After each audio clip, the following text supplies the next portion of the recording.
Okay. Now, we have a number of folks wishing to speak in opposition. I will ask you all to try to be very brief. We're going to limit the opposition to 15 minutes. I don't know. We've got, let's see, about 8 cards, so y'all try not to be duplicative. Gene Mills, Louisiana Family Forum. Donald Ewart, representing himself. Jonathan Beard, representing himself. Please introduce yourselves. It's now, 20 to 12, so we'll blow the whistle at 5 to 12. Thank you. Thank you, Mr. Chairman and committee members. My name is Don Ewart. I'm currently the director of the Research Institute, Huffier Institute in Oklahoma City. And I'm here to speak in defense of the education policy that encourages open inquiry in science classes. I am concerned that the current emphasis on Darwinian theory of evolution in the biology textbooks does not reflect the current thinking of leading scientists. Also, this uncritical bias undermines the development of critical thinking skills about controversial subjects in science.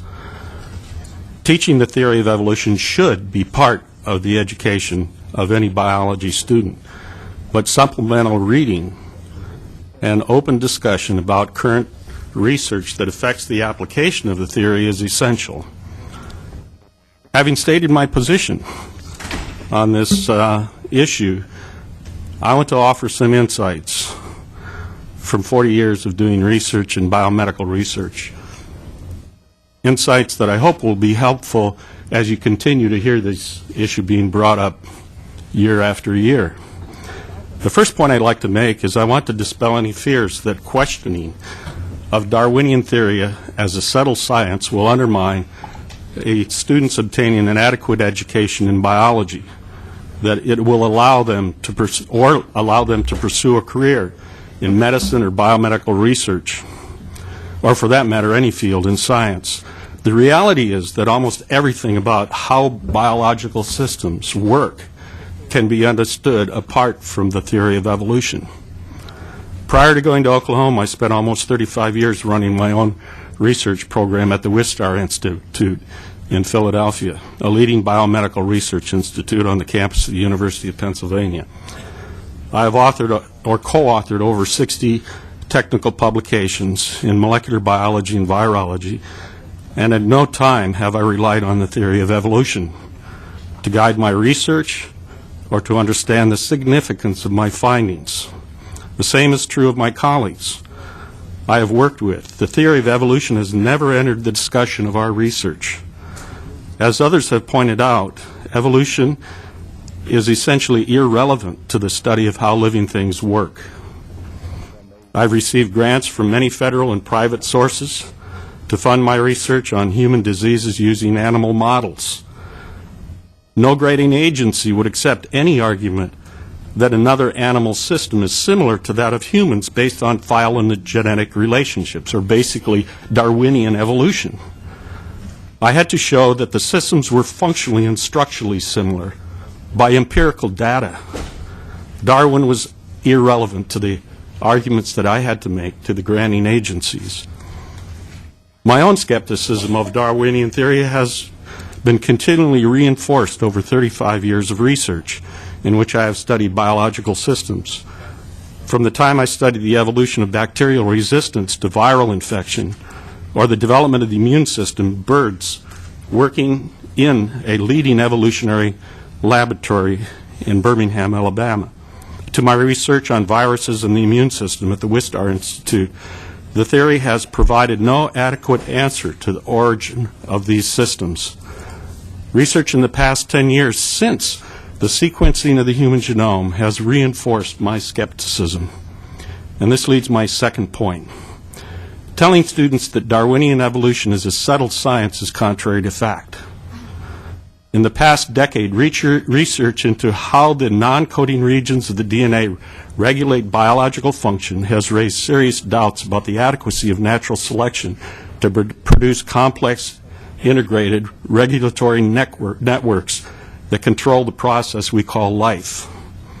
I cannot give you briefly just a few examples out of dozens of papers in the last 6 to 8 years Eugene Koonin, National Center of Biotechnology Information at the National Institute of Health, quoting from a paper just in 2009. He says, an adequate depiction of evolution requires more complex concept of a network of a forest of life. There is no consistent tendency of evolution toward increased genomic complexity. The origin of eukaryotes, that is, celled organisms, is a huge enigma and a major challenge to evolutionary biology. And that was just in the last 4 years he made that statement. Can you kind of wrap it up, because there's a number of other folks need to chat. I basically want to point out that just another quote from one of the scientists that had come up with his own theory, and that is that the cell was the center of biological life, not biological evolution. I'm quoting from Robert Rosen. Ever more insistently over the past century, and never more than today, we hear the argument that biology is evolution. This picture struck me early as a kind of mythology, with evolution as the protagonist in its exact dictionary meaning of serving to explain or sanctify some concept. This, then, is the paradox of evolution, that it has come to play an essential mythological role in the world picture of contemporary biologists. And here's a guy who cannot get his theory heard because the evolutionary field was against him. Look at the textbooks, Miller and Levine, and contrast those statements, what you find in the text. Today, it says in Miller and Levine's textbook, a common textbook you use around the country, today evolutionary theory is the central organizing principle of all biological and biomedical science. In National Geographic's Biology and Dynamic of Life, it says that evolution is the key concept of understanding biology. And these comments fly in face of what is actually the current publications that are coming out because of the increased complexity that scientists are finding that cannot be explained by natural selection. Finally, I would say, in wrapping it up, is that claiming that Darwinian evolution is beyond question is contrary to good science, which should constantly question theories as new data is obtained. An essential trait of a good scientist is having a questioning mind. If we give a false impression to students that the great questions of science have been settled, they will have no motivation to explore the unknown, if at all. In conclusion, I recommend that the education system of Louisiana continue to encourage students and teachers to supplement the materials in the textbooks and to lead them to exercise critical thinking within the parameters of science. Thank you, sir. Yes, sir. Mr. Chairman, I will. Okay. Members, I'm pleased to have this annual moment together with you to once again vindicate. Appreciate your patience and your forbearance, because this seems to be a subject matter that comes up again and again and again, and as we've heard today, will probably continue to come up. The courageous action that was taken by the Louisiana Legislature in 2008 when you passed the Louisiana Science Education Act, you may recall the measure was thoroughly debated. It finally passed 93-4 in the House and 36-0 in the Senate. The act has the full support of Governor Bobby Jindal, as it was testified to, and to my knowledge, this repeal attempt, now on its fourth effort, has gained 4 votes on repeal from 3 senators. I encourage you not to allow accusation and political zealotry to prevail over reason, or to accept the unsubstantiated claims made here today without being challenged. The Science Education Act plainly prohibits the behavior accused, so I thought it might be useful to allow the Act to speak for itself. This is what it says in B1 of the section of the revised statute. The State Bessie Board, upon request, shall allow and assist teachers and principals and other school administrators to create and foster an environment within the public school that promotes critical thinking, logical analysis, and open and objective discussion on scientific theories being studied. So the matter that was in question, Mr. Chairman, about the subject matter that occurred, I think, in a North Louisiana Parish school had nothing to do with a science class being taught, as I appreciate it, nor the application of this law. And it was handled outside of that matter. To my knowledge, it did not implicate the Louisiana Science Education Act at all. And it shall include, but not be limited to, evolution, the origins of life, global warming, and human cloning. Such assistance shall include support and guidance for teachers It explains and enumerates where that guidance shall come from. Section C, a teacher shall teach the material presented in the standard textbook supplied by the school system, and thereafter may, it doesn't say shall, it doesn't say must, shall supplement that material with supplemental text and other instructional material that's subject, specific, and prevalent to the subject matter being discussed, as permitted by the city, the parish, and the local school board, and also the Bessie board. Section D, I think, is really what implicates the accusations that made by the other side.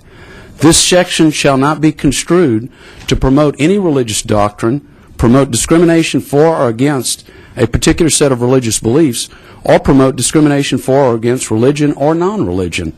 For the proponents who seek repeal, and for the media that likes to claim that this is a creationist bill, that's specifically what it's speaking to. It's forbidding that behavior. The State Board of Elementary and Secondary Education, each parish, and other local public school boards shall adopt and promulgate rules and regulations that prohibit such behavior. Mr. Chairman, the Louisiana Science Education Act is a modest proposal. It's fully accountable at every level. It's my personal opinion the reason no lawsuit has been brought and no filed complaint against this very legitimate measure is because no infraction has ever been demonstrated. No one's been able to implicate the act itself because it's a reasonable academic freedom policy, one that's become a model for other states to follow. The Louisiana Science Education Act encourages open and objective discussion. Senate Bill 175 reflects closed minds and censored and supplemental texts. Senate Bill 175 reflects a political agenda that's in search of a problem that just does not exist. I encourage you not to be bullied or buy into the crusade, as it was reported yesterday in the Morning Advocate, of scientism's disciples. I challenge the media here to tell the truth and to report accurately rather than misinform the public. If there is ever an infraction that's brought up against the LSEA, it will be only because the media continues to refer to this as a creationism bill. And that is plainly prohibited by the language. And it was what we testified to when we presented this measure the first time. It was written with respect to Edwards versus Aguillard. I urge you once again to vote no on Senate Bill 175. Thank you. Thank you. Yes, ma'am. Yes, sir. But try to keep it. I see you got a long written thing. Can you just give us the short version? We still have a number of folks that want to talk, and we got 5 minutes. Yes, sir. I'll try. Hello, my name is Jonathan Beard. Speak a little louder. I'm 14 years old. I'm a sophomore in college, and I'm majoring in biology. Thank you for your time today and for your defense of the Louisiana Science Education Act throughout the years. I respectfully oppose the repeal of the LSEA for the sake of academic freedom and science itself. Academic freedom is not about telling kids what to think, but it's about teaching them how to think. The way teachers do this is through the textbooks. The textbooks, however, are not current and require supplementation from modern biology. Education should enlighten today's young students with all of the evidence and let them use critical thinking and logic to analyze the evidence for themselves. If kids are only taught one side of the debate and are not even taught how to analyze arguments and theories for themselves, then their education is no longer information, but rather indoctrination. The Louisiana Science Education Act allows teachers to supplement the needed materials to balance out any inadequacies in the curricula. Furthermore, by ignoring portions of the evidence, today's common scientific textbook ignores the definition of science itself. Science is a systematic study of all facts. When testing a theory, it is illogical to ignore the critiques of the theory. The only way for a theory to improve is through the acknowledgement and correction of its critiques. Because if we never tend to the difficulties concerning a theory, the theory will never improve, and it will always have errors. I would like to remind everyone of one scientist in particular who understood the need of criticisms and a balanced debate in the field of science. Charles Darwin dedicated a fifth of his book to the difficulties, objections, and imperfections of his theory. He also said, quote, "A fair result can be obtained only by fully stating and balancing facts and arguments on both sides of each question," end quote. Darwin agrees that true science is not a one-sided debate. To repeal the Louisiana Science Education Act would be just as detrimental as it sounds. It would be repealing the right to academic freedom and true science itself. Therefore, I respectfully oppose the repeal of the Louisiana Science Education Act, and I thank you for your time. Thank you very much. Senator Guillory. Thank you, Mr. Chairman. At the appropriate time, I move to defer. Okay, that's not the appropriate time. Senator Clater. Mr. Mills, or anybody at the table, I was listening to discussion on both sides, and if I understand it correctly, you're saying that this bill has not been challenged in court and been found unconstitutional. In fact, no infraction has been ever reported to a school board, a local body, or the Bessie board. And to add to that, no challenge legally has been brought. And I'll tell you why. It's because the things Well, that why? what's alleged today is fabrication, and it's not there's no substantial evidence that any of this exists, except with regard to the media's reporting of this and constantly referring to it as a creationism bill. All right. So let's continue down that line a little bit. If this were found unconstitutional, I understand it hadn't been challenged. If it were found unconstitutional, what would your position be? Well, obviously, we're going to abide by the Constitution. We wrote this with regard to the Edwards versus Aguilar decision. We think it narrowly communicates what is and is not allowed and what is permitted and what is not permitted. Okay. So that being said, I filed a bill called SB 70 to take creation, science, and evolution off the books that has been found unconstitutional. Didn't get too far, if I remember correctly. Right, but what you just said, if it had been found unconstitutional, you'd abide by the Constitution using that logic. Which I assert we do with the Science Education Act. Right, but I'm moving to a different bill. Okay, another subject? No, Okay. not another subject. Constitutionality, which is something that I find that y'all, I think we all want to abide by the Constitution.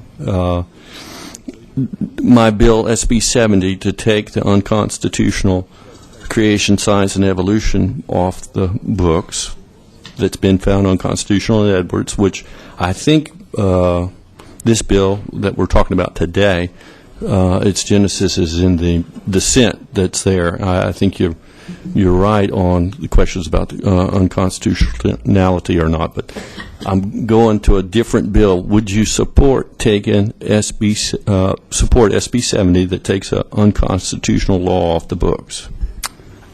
Where I would go with that is I respect that decision and that opinion. I also respect the fact that the people and local governance decides how they will be governed, and the Supreme Court is not an infallible body. It's been reversed on hundreds of occasions.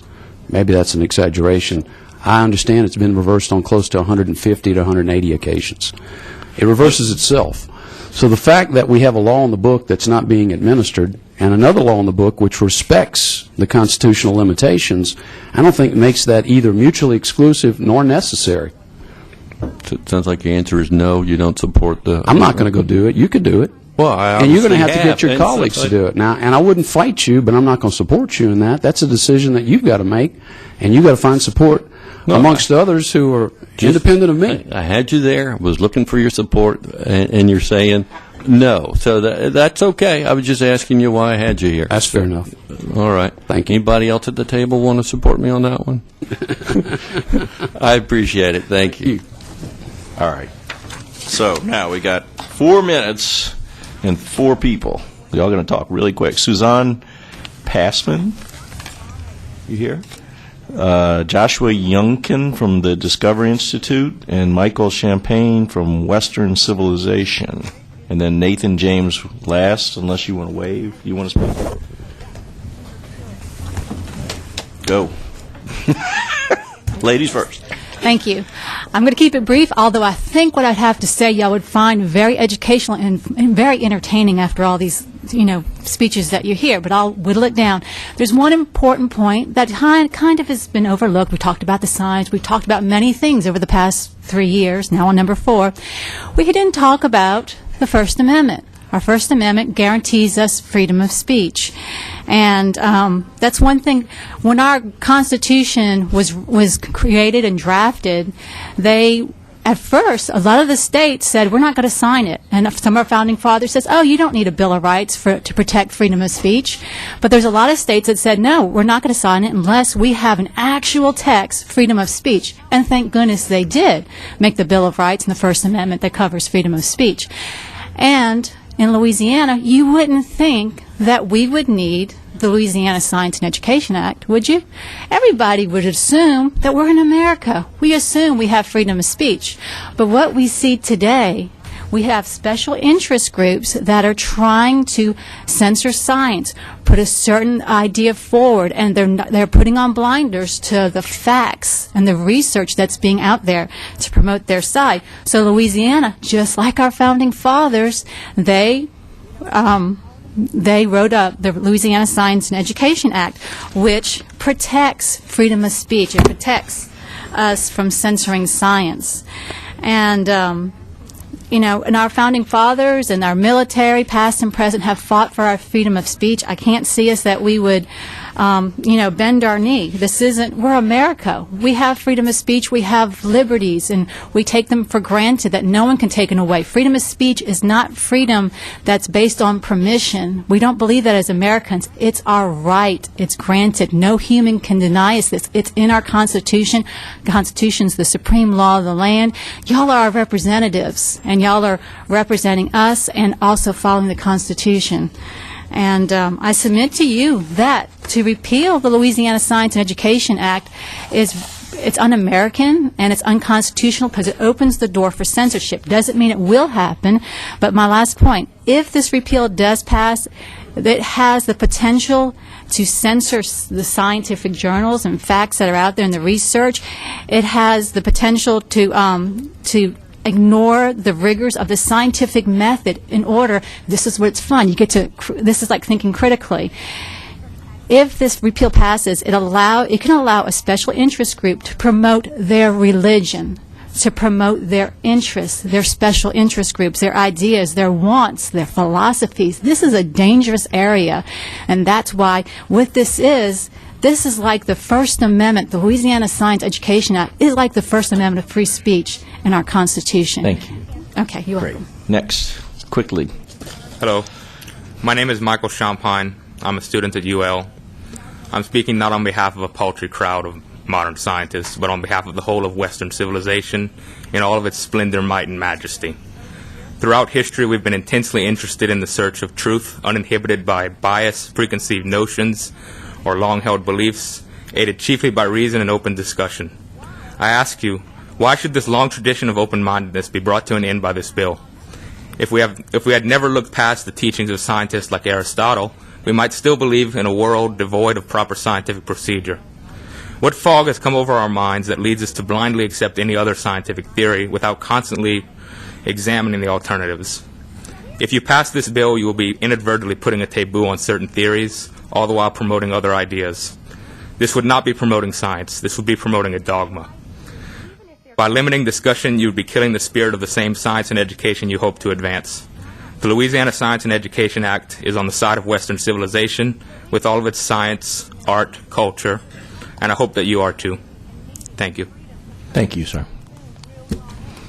Good morning, Chairman and members of the committee. I'm Joshua Youngkin with Discovery Institute. I'm an attorney there. I'll be real brief because I know you all been real patient. Senator Peterson mentioned that the LSEA generated the Sabine Parish lawsuit. That's incorrect. I'll speak as an attorney familiar with all the papers in the case. The LSEA was not implicated in any way. And I am also here happy to, I know there's several attorneys on this committee, happy to speak on constitutional matters if you have any questions for me. Thank you very much. Senator Walsworth? Move the question. Oh, well, we already had Senator Guillory did, but wait. We have to have Senator Peterson's not here to close. So, do you want to close? Come on, Dad. Thank you all. Oh, by the way, let me read some cards in. I'm sorry.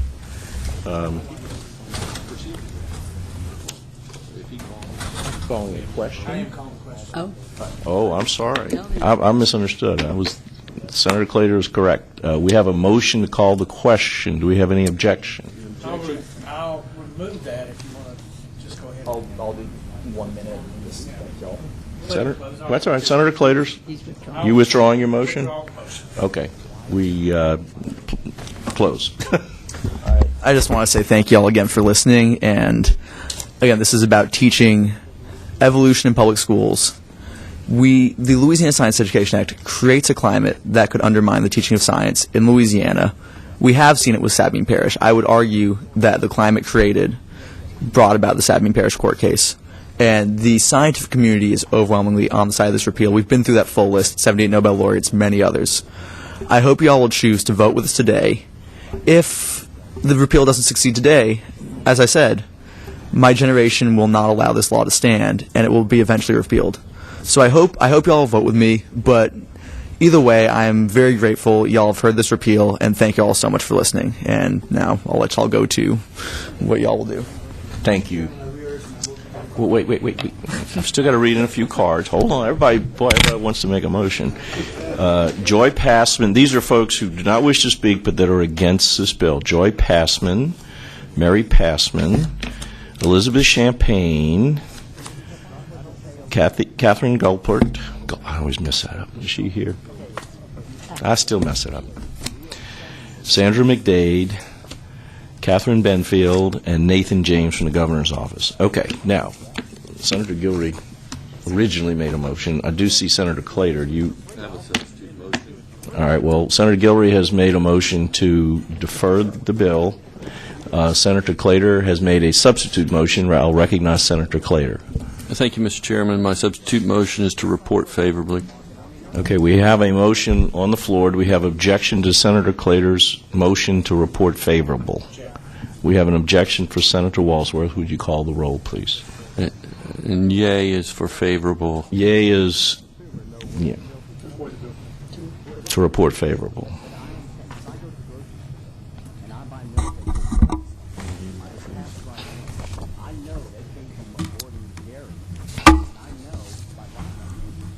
Senator LaFleur, Senator Clater, Yay. yay.